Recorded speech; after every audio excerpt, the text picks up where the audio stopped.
Olá! Estamos começando agora esse percurso pela história da ciência e da difusão da cultura científica. Esse é um curso que está voltado para a formação complementar em divulgação científica. E nessa primeira série vamos tratar da historiografia, da história da popularização da ciência. Vamos lá? Para início de conversa, para que história? Para que ela serve? Curiosidade ou será que ela nos ajuda mesmo a compreender o presente, a nossa situação atual? Será que o conhecimento de como chegamos até aqui nos ajudará a caminhar para frente? Ou pelo menos a recuperar coisas importantes que ficaram lá atrás? Será que a história é relembrar essas coisas importantes? Mas importantes para o quê? Então, no caso da história das ciências, o que foi importante? Será que conhecer essa história nos ajuda a desenvolver a ciência, desenvolver novas hipóteses, novas tecnologias? Uma das coisas surpreendentes é que o que chamamos de ciências vão mudando rapidamente, vão deixando de ser o que eram. Que ciências são essas que estamos trabalhando? Eu acho que o principal para esse curso é o que a popularização da ciência tem a ver com esse desenvolvimento ou com a situação que estamos, né? Ou como é que essa popularização vinha sendo tratada e como ela é tratada hoje em dia, quais são as abordagens, os pressupostos dessa perspectiva histórica. É muito comum tratar a história como um acúmulo de fatos, de documentos, de registros de acontecimentos importantes. Um material que ajude não só a entender, mas justificar o estado atual.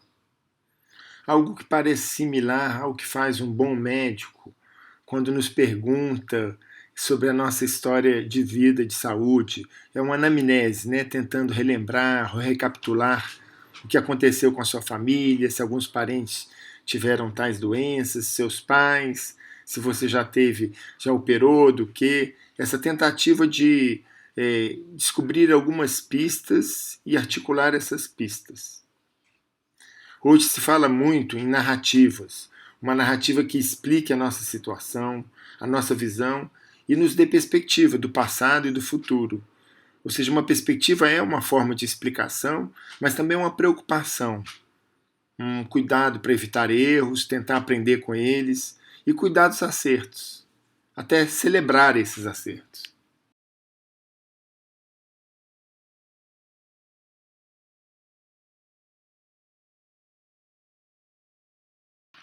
Uma das dificuldades é separar o que é importante e o que não é, porque tudo é história. O que vimos e falamos agora há pouco é história, é passado. Mas será que interfere no presente? Ou, quiçá, será que vai interferir no futuro? Nós acreditamos que o que fazemos no presente, ou o que deixamos de fazer, pode interferir no futuro. Até aí tudo bem. Mas como selecionar as coisas que foram importantes ou que podem vir a ser importantes? Por exemplo, para que conhecer esses objetos antigos?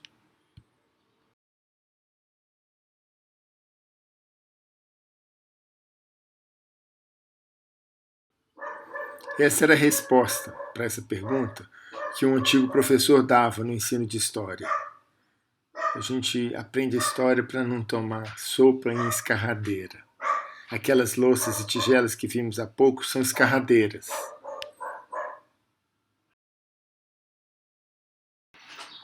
Esse texto do Luiz Fernando Veríssimo ajuda-nos a entender de forma divertida as flutuações das narrativas históricas e suas tendências. Há um filme do diretor japonês Kurosawa, chamado Rashomon, que também aborda de uma forma genial as diferentes versões sobre um assassinato. É um material maravilhoso para se tratar do olhar histórico, dos fatos e versões. Mas é um filme longo, que recomendamos a quem puder assistir. Mas aqui vamos nos restringir às mortes do Farley. Vamos lá. Até sua morte ridícula, a única coisa notável no Farley era o nome. Vinha de Farley Granger, um ator americano que sua mãe amava. Fora isso, Farley era uma pessoa comum, a qual nunca tinha acontecido nada. Até que aconteceu. Farley foi atropelado pela bicicleta de um entregador de lavanderia. Caiu, bateu a cabeça no meio-fio e morreu. O entregador nem estava montado na bicicleta. Deixara a bicicleta encostada no muro, num declive, a bicicleta saíra andando sozinha. Farley vinha dobrando a esquina com um pacote do super, 2 cervejas, bolachas e uma revista para mulher. Tropeçara na bicicleta e pumba. No velório, diante da consternação geral de parentes e amigos, o Farley, tão moço, tão pacato. A primeira explicação foi que as circunstâncias de sua morte ainda não estavam bem claras. Tudo indicava que tinha sido um entregador de pizza, numa moto, mas ainda não estava bem claro, podia ter sido num Volkswagen. A viúva nem precisou pedir. Todos na família se conscientizaram, sem combinar nada, de que era preciso proteger o pobre do Farley dos detalhes de sua morte. Já que vivo não fora nada, que pelo menos morto não fosse ridículo. E a família também precisava se proteger do constrangimento de dizer a verdade, a cada vez que lhe perguntasse como Farley morrera. Um atropelamento por bicicleta desgarrada, por mais doloroso que fosse, seria sempre um desafio à seriedade. A família precisava urgentemente de uma morte mais séria. Antes de o enterro sair, já corria a versão de que Farley tinha sido atropelado por uma Mercedes. E mais, o atropelamento podia não ter sido acidental. Mas como? Quem ia querer matar o Farley? Nunca se sabe, nunca se sabe. Naquela noite, tinha-se outra versão da tragédia. Não fora uma Mercedes, mas fora uma Jamanta, e Farley morrera salvando uma criança. Correra para tirar a criança do caminho da Jamanta, fora atingido e caíra com a cabeça contra o meio-fio. A Jamanta não parara, a criança fugira, assustada, e estavam tentando descobrir sua identidade.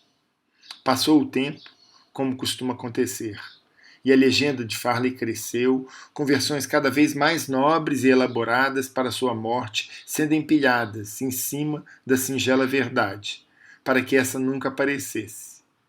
Mas desenvolveu-se entre os jovens da família uma espécie de contracorrente. Por inconfidência dos mais velhos, sabiam que a morte do tio Farley tinha sido ridícula, só não sabiam como. E como os mais velhos não forneciam os pormenores, não se fala disso nessa família, não pergunte. Cresceu entre eles outra legenda, a das possíveis mortes insólitas do tio Farley. Escorregaram num cocô de cachorro, não, numa clássica casca de banana, e quebraram a cabeça. Abriram a boca para bocejar, entrou um besouro em sua boca e ele morreu engasgado. Morrera do que ninguém morre, tratamento de canal, limpeza de pele, até as especulações chegavam ao delírio, atropelamento por bicicleta. Sabe aquele satélite americano que perdeu velocidade e caiu, se despedaçando ao entrar na atmosfera? Os jornais não deram, mas um pedaço caiu no Brasil. Adivinha em cima de quem? No outro dia, um dos jovens da família perguntou para a mãe se não era verdade que o tio Farley tinha ficado com a gravata presa numa porta giratória. Mas a mãe fez porque as pessoas em volta podiam ouvir e porque a banda ia começar a tocar. Estavam inaugurando o monumento ao Farley, na praça que tinha o seu nome, com uma inscrição no pedestal: A Pátria Agradecida. Finalmente, o reconhecimento pela sua ação decisiva em defesa da democracia, quando acabara por acidente embaixo de um tanque de guerra, ainda segurando uma bandeira nacional em circunstâncias que nunca tinham ficado bem claras. Pois bem, as circunstâncias nunca ficam inteiramente claras, e os fatos vão sendo substituídos ou reinterpretados. A própria prática do que chamamos científica, o padrão de ciência, vai variando com o tempo. Por isso colocamos a pergunta no plural. São muitas ciências com histórias e critérios bem diferentes. Algumas sequer eram consideradas como ciência há alguns séculos ou mesmo décadas. Ciências médicas, ciências da informação, ciências da computação, ciências do lar, ciências administrativas. Há cerca de uns 40 ou 50 anos, a biologia, que hoje está no ICB, Instituto de Ciências Biológicas, era um pedaço, um ramo, dentro da Faculdade de Ciências e Ciências Humanas, de Faculdade de Filosofia e Ciências Humanas. Era um dos ramos da história natural. Mas apesar de muitas diferenças e variações ao longo do tempo, podemos identificar traços comuns entre biologia, antropologia, geologia ou mesmo teologia. Um desses traços é o que o sufixo logia significa, o estudo ou discurso racional envolvendo conceitos e argumentação baseada na lógica demonstrativa. Muitas ciências não usam esse sufixo, como a física, a astronomia, economia, mas mantêm essa perspectiva comum. O outro traço é a autocrítica, que é não se contentar com o que já se sabe. O que está relacionado com esse terceiro traço, que é a investigação de novas possibilidades de explicação, formulações de hipóteses teóricas que podem explicar um fenômeno, esses aspectos todos vêm da tradição grega.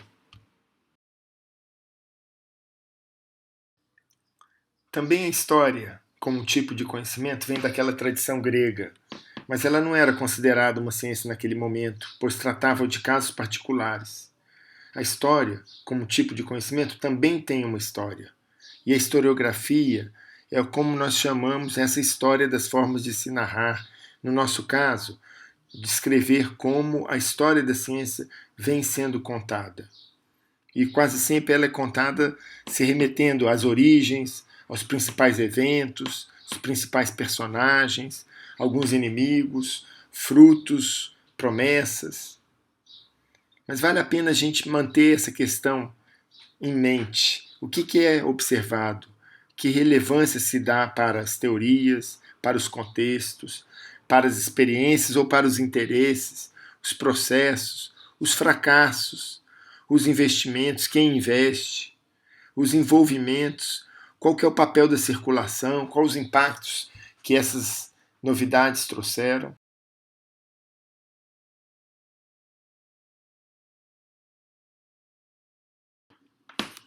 As histórias são contadas para lembrar ou para celebrar.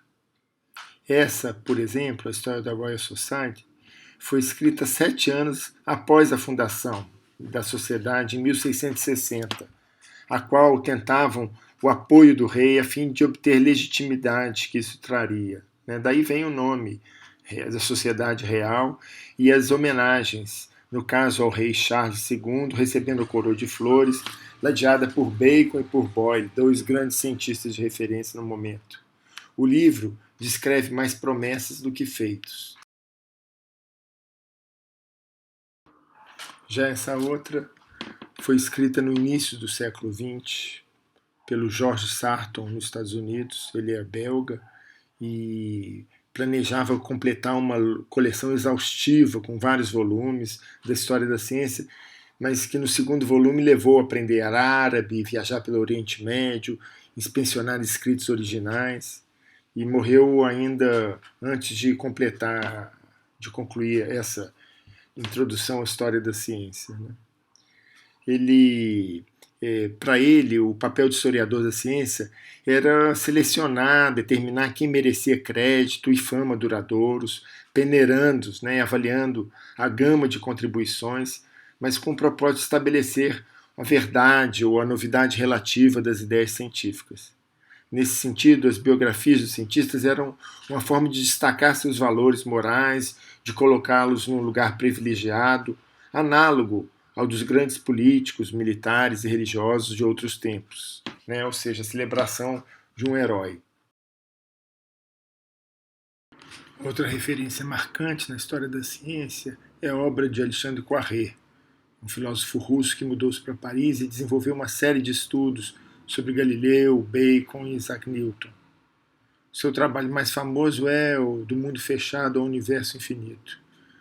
A história da ciência foi muito tempo feita por cientistas de outras áreas, aposentados, mas também em grande parte feita por filósofos que se dedicavam aos estudos das ideias, dos argumentos, das experiências decisivas.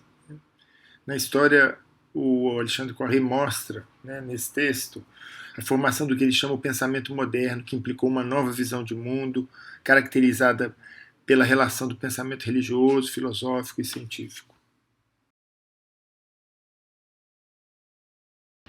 Nesse slide, nos seguintes, trazemos capas e índices de obras importantes que foram referências básicas para quem estudava a história da ciência na segunda metade do século XX, e que ainda seguem, de certa forma, como importantes materiais de estudos. Mas essa seleção foi feita para vocês terem uma ideia, através de sumários, do que tratava a história da ciência. Nesse caso, Revolução Copernicana, cientistas modernos, pensamento mecanicista, a ideia do progresso e de evolução, por aí vai. Já nessa obra do Richard Westphal, trata da construção moderna da ciência, né, a partir da astronomia, ou da filosofia ou perspectiva que a gente chama de mecanicista, né, que procurava matematizar o universo, tentar desvendar os seus mecanismos, decompondo suas forças ou as variáveis que agem num fenômeno. Ou como esse, de Maria Hall, né, que fala do triunfo da nova era, da revolução copernicana, do uso da matemática, dos experimentos, da reorganização da prática científica como um contraponto para o Renascimento. Novamente aqui a ligação com a filosofia, né, e como os filósofos modernos, né, eles depois passaram a ser chamados cientistas, mas à época eles se viam e eram vistos como filósofos da natureza ou novos filósofos, né, é o caso do Galileu, do Bacon, do Descartes, né, e que se diferenciavam dos antigos por adotarem outros métodos, né, e que tiveram que vencer aquilo que era predominante, né, até o Renascimento, que era a perspectiva aristotélica de mundo. Já esse livro, que teve bastante repercussão, do Arthur Koestler, ele é chamado Os Sonhadores, né, trata, digamos, dos principais autores da Revolução Copernicana, mas, de novo, frisando que a ciência moderna nasce com a Revolução Copernicana ou com os trabalhos incríveis de astronomia que foram desenvolvidos nesse período que a gente chama de Renascimento, início da ciência moderna. Já esse é um material menos acadêmico, mais de divulgação científica, né, mas que nos ajuda a mostrar a abordagem do cientista como herói, do método como sendo o grande diferencial da ciência e de sua expansão sobre todos os aspectos da vida social. Também do desenvolvimento da tecnologia, do progresso e do impacto que isso traz para as nossas vidas. São muitas obras interessantes, né? E que eu busquei aqui apenas salientar os principais tópicos, né, e as abordagens recorrentes, né, que fizeram dessas obras serem os clássicos da história da ciência, ou que predominavam até os anos 80, 90 do século passado. Todos eles tratam da origem da ciência na filosofia grega, do renascimento, da revolução científica, da questão do método, da revolução industrial, do progresso tecnológico. Ainda que esses diferentes autores aprofundem um ou outro aspecto com maior ênfase, esse era o roteiro esperado e mais ou menos comum. Isso nos ajuda a caracterizar uma autoimagem da ciência e também alguns de seus pressupostos, né? Ela vai se colocar, se ver, até hoje faz em parte isso, como neutra, como imparcial, como sem credos, né? Ou seja, se opondo à visão religiosa do mundo, e inteiramente racional, né, o que é uma coisa que hoje em dia a gente acredita que não é bem assim, né, mas algo que, uma prática, um tipo de conhecimento que não aceita o argumento da autoridade. A gente também sabe que não é bem assim, que a gente cita pessoas que são importantes para o nosso argumento, mas que dão densidade a eles, uma vez que elas são pessoas cérebres e reconhecidas, né? Mas essa era uma das perspectivas da ciência, de não se basear na autoridade de quem fala, e sim no argumento, né? No bom argumento. Né? Ou seja, a ideia é que a ciência progride com base na crítica racional. Tá? Isso, ela se apresenta assim, mesmo quando ela não faz inteiramente isso, e embora ela fale de não ter credo, crenças prévias, a gente consegue ver que existem algumas que são básicas, sem o qual ciência nenhuma seria feita, né? E que não são essas crenças não são, digamos, comprovadas, não são resultados da pesquisa científica, mas, ao contrário, são pressupostos, né?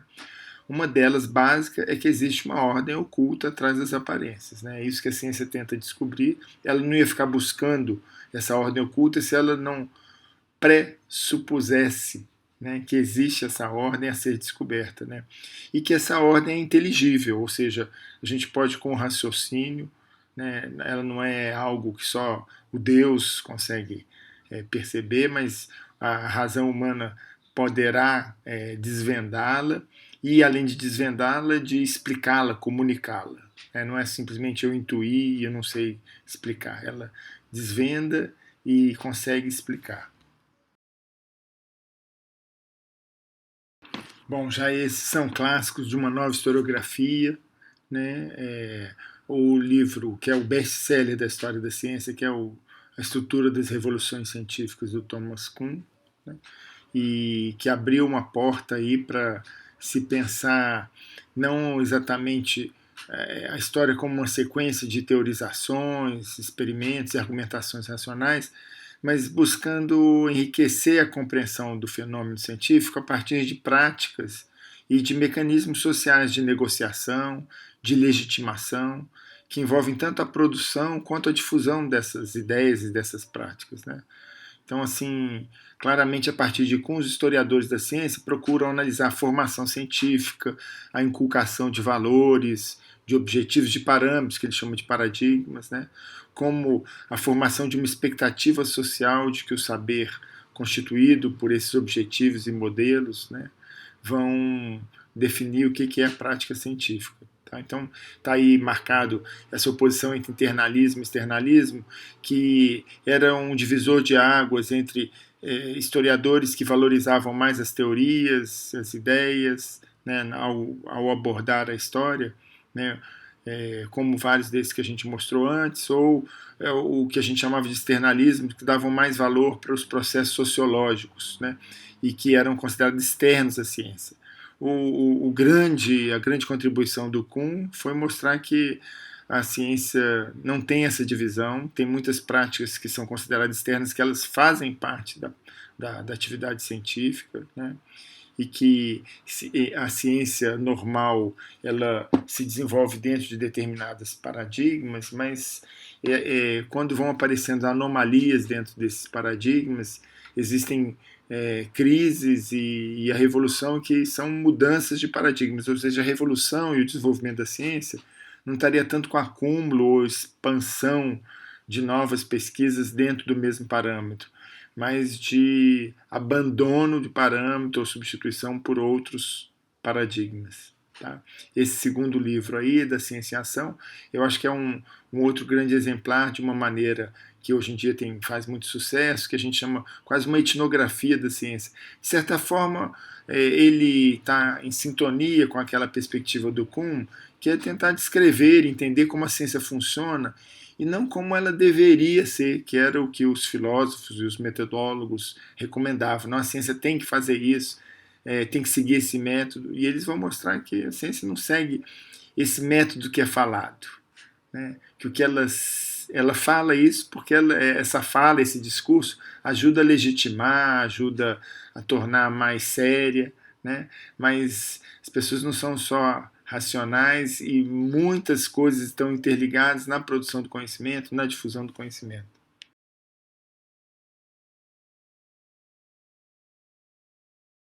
É dentro dessa linha que vai se desenvolver a história da popularização da ciência, ou pelo menos que vai se dar mais atenção ao processo, até o processo social, como sendo disputas de representações, ou seja, visões de mundo que estão sempre em disputas, né?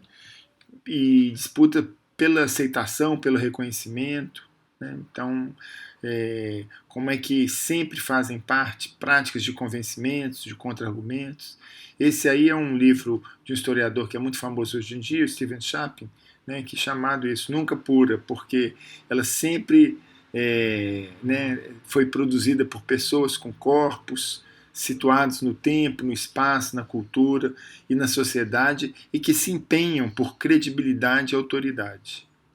Mesmo biografias, por exemplo, a biografia de um cientista não é mais visto como uma atividade laudatória dos méritos individuais de uma pessoa, desvinculada de qualquer meio social, né? Como a gente fala a geografia, né? Uma coisa assim, quase assim, especial, que aparece alguém divino. Né? A vida não é mais vista como uma epopeia para descobrir, e não se resume a essas conquistas intelectuais.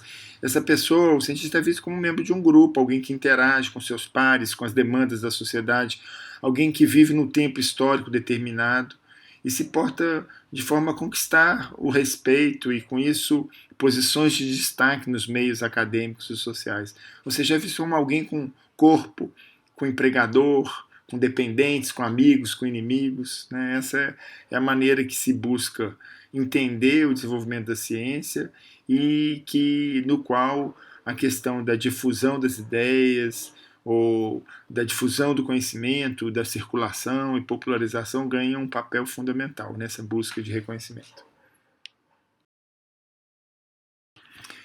Para entender a dinâmica das representações públicas de ciência, temos procurado deslocar o foco de documentos oficiais, de autores renomados, né, tirando da penumbra práticas anônimas de ressignificação e outras formas de expressão e de meios de difusão, né, como as subliteraturas ou veículos de informações populares, né, assim como sujeitos históricos que atuam como mediadores culturais em diversos contextos. Né.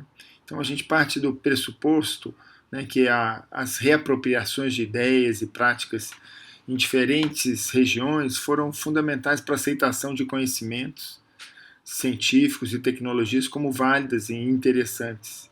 Né? Então, as traduções, as formas de circulação, isso que nós estamos chamando aqui de categorias de análise, né? Elas nos servem para tentar entender esse processo de perceber a circulação, que envolve a recontextualização, a propaganda, as estratégias de ampliação do alcance e da mobilização de diferentes públicos. Né? Tudo isso como elementos fundamentais para a universalização da ciência e da tecnologia. Tá? Então, o foco muda e é esse foco diferente que a gente vai procurar dar aqui nesse curso. Sim, uma outra categoria que nós vamos usar aqui, vamos nos referir, é a ideia de imaginário social. Né?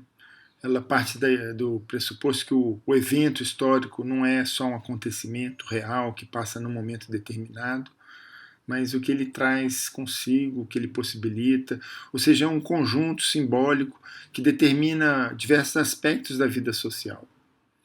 Então, não tem dúvidas que utopias ou criações artísticas ou tecnológicas expressam a realidade de uma época que muitas vezes não aparecem em outras fontes documentais.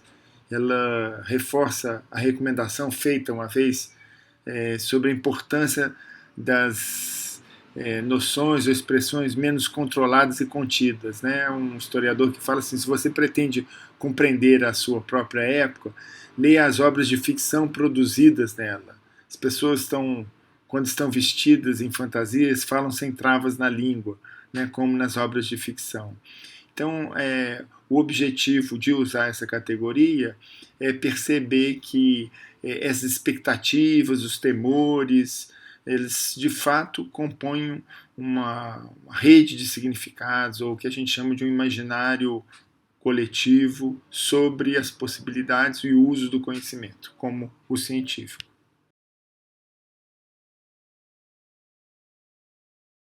Há muitas variações dessa categoria, como representação social, representação cultural, imaginação social, ideologia, mentalidade, opinião pública. Cada uma tem um significado próprio, mas elas, digamos, fazem parte da mesma família, né? E é fácil perceber a proximidade entre as abordagens, né? E mesmo defender uma complementariedade entre esses campos de estudos ou de perspectivas, né? Mas já é mais difícil estabelecer a fronteira ou precisar aonde uma termina e a outra começa. Aqui estão frisadas outras duas noções que são importantes, vão ser importantes nesse nosso percurso. Uma é a ideia de circulação do conhecimento e de conhecimento em trânsito, né? A noção de circulação ela tem servido para a gente aferir esse complexo processo de mediação e recontextualização, né, que envolve diversos atores, instrumentos e formas de negociação, né? Nesse processo há sempre um intercâmbio, ainda que às vezes seja desigual, assimétrico, né, envolvendo conhecimentos, símbolos, poderes diferentes, né, mas essa noção de circulação ela nos permite ver que os saberes, embora produzidos localmente, eles não se difundiram sem trocas, sem apropriações, e por isso a gente vai falar de tradução, né, de reinvenções e ajustes, né. E a ideia do conhecimento em trânsito foi desenvolvida pelo inglês chamado Secor, James Secor, né? E ela parte da ideia que a ciência é uma forma de ação comunicativa, ou seja, isso implica em suprimir uma separação fundamental entre a produção e a comunicação do conhecimento, né? As questões sobre como o conhecimento circula, para quem ele é disponibilizado, como um consenso obtido, né, ganha uma experiência, um papel, uma relevância especial. Essas novas abordagens, então, falam da interculturalidade, intermediação, né, e dessa dimensão da comunicação na produção do conhecimento. E, por fim, a noção de tradução, não apenas para uma língua, mas para um contexto, né, para ser recontextualizada. Né? Aí está sendo citado o Peter Burke, que é um historiador, que fala, insiste nisso, como as traduções não devem ser encaradas como perdas, né, que levam a mal entendidos ou algo que deturpa e violenta o texto original, né, mas devem ser examinadas como recriações, tanto pelo que elas selecionam e descartam, né, do contexto original, quanto pelo que elas conjugam e equacionam nas novas recontextualizações. Né? Então, leva em conta o papel de terceiros que trazem junto diferentes mundos e desenvolvem situações novas, cujos resultados não podem ser reduzidos a mero híbridos ou só uma tradução literal do que tinha sido veiculado antes.